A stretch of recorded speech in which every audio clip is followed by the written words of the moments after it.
नमस्कार साथियों, मैं एडवोकेट अजीत यादव आप सभी का फिर से स्वागत और अभिनंदन करता हूं अपने YouTube चैनल पे। और जैसा कि आप सभी को पता है, मैं एक कंसिस्टेंट क्रिएटर के साथ एक प्रैक्टिसिंग लॉयर हूं। मेरा area of practice family law, corporate law, property law, labour law और सिविल क्रिमिनल के नेचर के जो केसेज होते हैं, मैटर्स होते हैं, उस पर मैं काम करता हूं। दिल्ली के हाई कोर्ट में, सबऑर्डिनेट कोर्ट में, even occasionally I appear in the supreme court for your cases. तो मेरा प्रयास रहता है कि जो भी आप क्वेश्चन पूछते हैं मेरे से, मेरे इंस्टाग्राम पे, फेसबुक पे या मेरे व्हाट्सएप पे, तो मैं कोशिश करता हूं कि जितना जल्दी हो सके मैं आपके क्वेश्चन के आंसर को सही तरीके से, आसान शब्दों में, आसान भाषा में आप तक कन्वे कर पाऊँ, पहुँचा पाऊँ। तो आज एक नया टॉपिक है और ये हमारे सब्सक्राइबर जो हैं, व्यूअर हैं, जो रेगुलर हैं, और उन्हीं में से किसी का प्रश्न था और उनके किसी जानने वाले का प्रश्न था कि जो डाइवोर्स का पीरियड होता है, डाइवोर्स कितना कम से कम समय में हो सकता है। ये सवाल हमारे चाहने वाले, हमारे सब्सक्राइबर ने पूछा है। तो जैसा कि आप सभी को पता है, डाइवोर्स को लेके हमारे इंडिया में कई सारे मीथ हैं। मतलब कि इतनी भ्रांतियां हैं, लोगों के मन में इतना भ्रम है, कानूनी जानकारी का इतना अभाव है कि लोग चीज़ों को सही से समझ नहीं पाते और डाइवोर्स जैसे इस बहुत ही इजी इशू को एक बहुत बड़ा इशू बनाया गया है। मतलब कानून में अगर आपका लॉयर प्रैक्टिसिंग लॉयर होना चाहिए, अगर आपके लॉयर सही हैं और अगर आप तलाक लेने के लिए दोनों पार्टी जो है, कपल, हस्बैंड वाइफ, अगर म्यूचुअली एग्री हैं, तो आपका जो डाइवोर्स होगा 6 मंथ से भी कम पीरियड में हो सकता है। तो सबसे पहले मैं आपको बताना चाहता हूं कि डाइवोर्स के क्या ग्राउंड्स होने चाहिए और डाइवोर्स किस नेचर में अगर आप केस फाइल करते हैं तो आपका जो डाइवोर्स होगा वो जल्दी से जल्दी कोर्ट द्वारा ग्रांट हो जाएगा। आप अगर मेरी बताई हुई बातों को अगर सुनते हैं और स्टेप बाय स्टेप मैं जो चीज़ें बता रहा हूँ, अगर आप उसको फॉलो करते हैं तो गारंटीड आपको 6 महीने के भीतर कोर्ट के द्वारा आपको डाइवोर्स मिल जाएगा। तो आइए शुरू करते हैं और पहला स्टेप आपको क्या लेना है वो मैं बताता हूँ। सबसे पहले आपका जो शादी है वो उसका जो पीरियड होना चाहिए वो on the date of filing for the divorce, जिस दिन आप तलाक के लिए अदालत में अर्जी दाखिल कर रहे हैं, उस दिन आपकी शादी हुए लीगली 1 साल पूरे होने चाहिए, 12 महीना कंप्लीट होना चाहिए। उसके बाद ही आप डाइवोर्स के लिए अप्लाई करेंगे।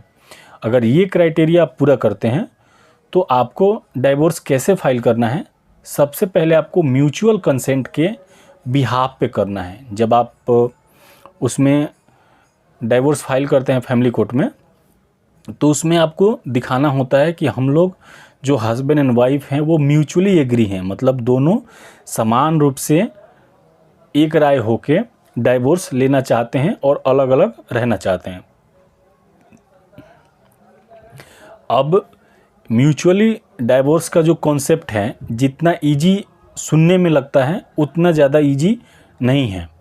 और म्यूचुअल डाइवोर्स के कॉन्सेप्ट को बहुत ही इजी बनाने के लिए आपको क्या करना होगा, तो सबसे पहले आपको एक प्रैक्टिसिंग लॉयर आपको हायर करना है।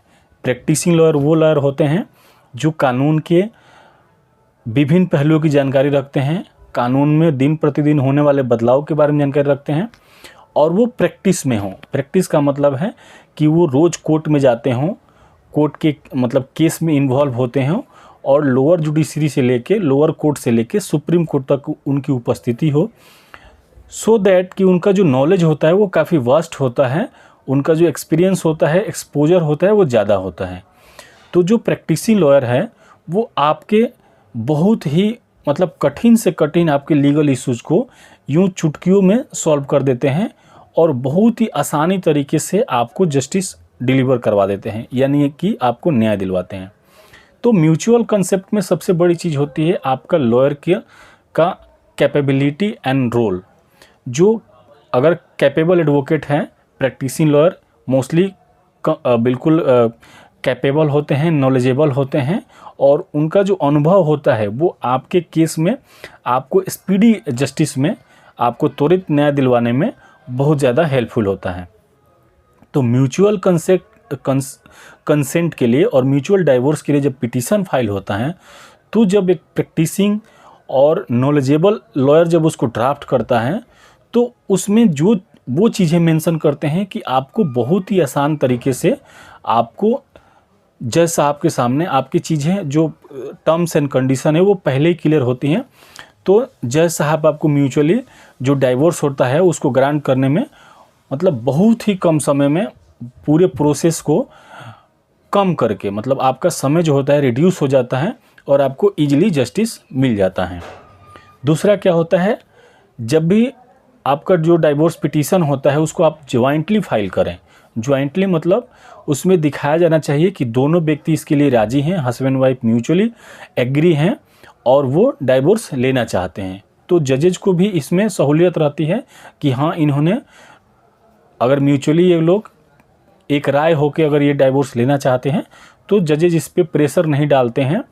और वो कूलिंग पीरियड जो आपका फर्स्ट मोशन, सेकेंड मोशन जो मैंने लास्ट वीडियो में बताया है, अगर आपको समझ पाएँ या मैं आपको रिपीट ही कर देता हूँ कि जब आप डाइवोर्स पिटीशन फाइल करते हैं, म्यूचुअली भी फाइल करते हैं, तो जजेस क्या करते हैं कि आपको 6 महीने का एक कूलिंग पीरियड देते हैं कि आप 6 महीने साथ में रहें और चीज़ों को रीसेटल करने का प्रयास करें। इन केस अगर चीज़ें रीसेटल हो जाती हैं तो आप लाइफ को कंटिन्यू करें, नहीं होगा तो डाइवोर्स हो जाएगा। तो जब आपका पिटीशन डाइवोर्स के लिए फाइल होता है तो उसमें एप्लीकेंट के जगह पे मतलब सिंगल एप्लीकेंट ना रखें, सिर्फ हस्बैंड या सिर्फ वाइफ की तरफ से वो डाइवोर्स पिटीशन ना फाइल हो, बल्कि ज्वाइंटली हो, हस्बैंड वाइफ दोनों ज्वाइंटली फाइल करें। तो उसमें जो जजेज होते हैं वो पहले ही मेंटली स्टेबल हो जाते हैं, वो डिसीजन ले लेते हैं कि हाँ, ये लोग साथ रहने वाले नहीं हैं, इसलिए इनको डाइवोर्स थोड़ा जल्दी ग्रांट हो जाता है। और जैसा कि मैंने पहले बताया, प्रैक्टिसिंग लॉयर की जो भूमिका होती है, जो रोल होता है, वो बहुत इम्पोर्टेंट होता है। एक होता है application for wave of in cooling period, यानी ये अगर 6 महीने से भी कम समय में आपको एडवोकेट्स अदालत के थ्रू, एडवोकेट्स कोर्ट्स के थ्रू अगर आपको डाइवोर्स लेना है तो wave of for cooling period का एक एप्लीकेशन होता है जो कि बड़े ही संजीदगी के साथ ड्राफ्ट होता है। जो आवेदन होता है बड़ी सूक्ष्मता और गंभीरता के साथ बनाया जाता है। तो इसमें क्या होता है कि स्पेशली इन एनआरआई केसेस, जैसे कुछ लोग हैं, जैसे हस्बैंड इंडिया के, वाइफ किसी यूरोपियन कंट्री के या गल्फ कंट्री के या अफ्रीकन कंट्री के, या वाइफ इंडिया के और हस्बैंड जो है आउटसाइडर हैं, या इंडियन ओरिजिन है लेकिन कनाडा में, अमेरिका में कहीं जाके बस गए हैं, तो उसमें वेव ऑफ कूलिंग पीरियड ज़्यादा इफेक्टिव होता है।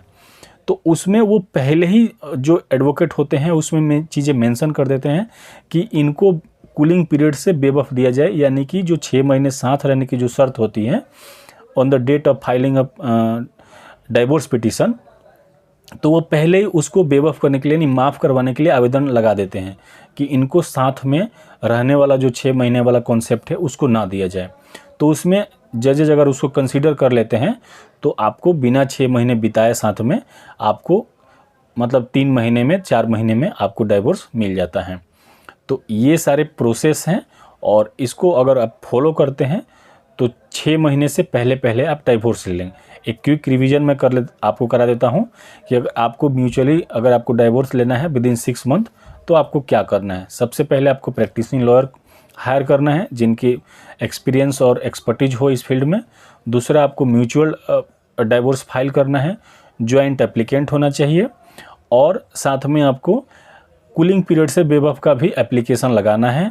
दोनों के शादी के जो डॉक्यूमेंट्स हैं वो वैलिड होने चाहिए। शादी के जो फोटोग्राफ्स हैं, वीडियोग्राफी है, वो रिकॉर्डेड होना चाहिए। आप सभी की आइडेंटिटी कार्ड, और अगर इन केस अगर कोर्ट किसी गवाह को बुलाता है या आपके बच्चे वगैरह हैं तो उनके कस्टडी का अगर आप लोगों ने म्यूचुअली फाइनल कर लिया है, और जो फाइनेंशियल सपोर्ट जैसे उसमें आपको मेंटेनेंस वगैरह है, तो अगर आपने म्यूचुअली डिसाइड कर लिया है तो आपका जो डाइवोर्स होगा वो लेस देन 6 मंथ में आपको तलाक आपको मिल जाएगा, डाइवोर्स ग्रांट हो जाएगा by the court. So I hope कि आपको ये चीज़ें कॉन्सेप्ट ये वाला क्लियर हो गया होगा। इन केस दोबारा से अगर आपको कोई क्वेरी रह जाती है तो मेरे नंबर पे आप कॉल कर लें, मैसेज कर लें और आप अपनी समस्या बताएं। मैं प्रयास करूंगा कि आपकी समस्या का जल्द से जल्द निदान किया जाए।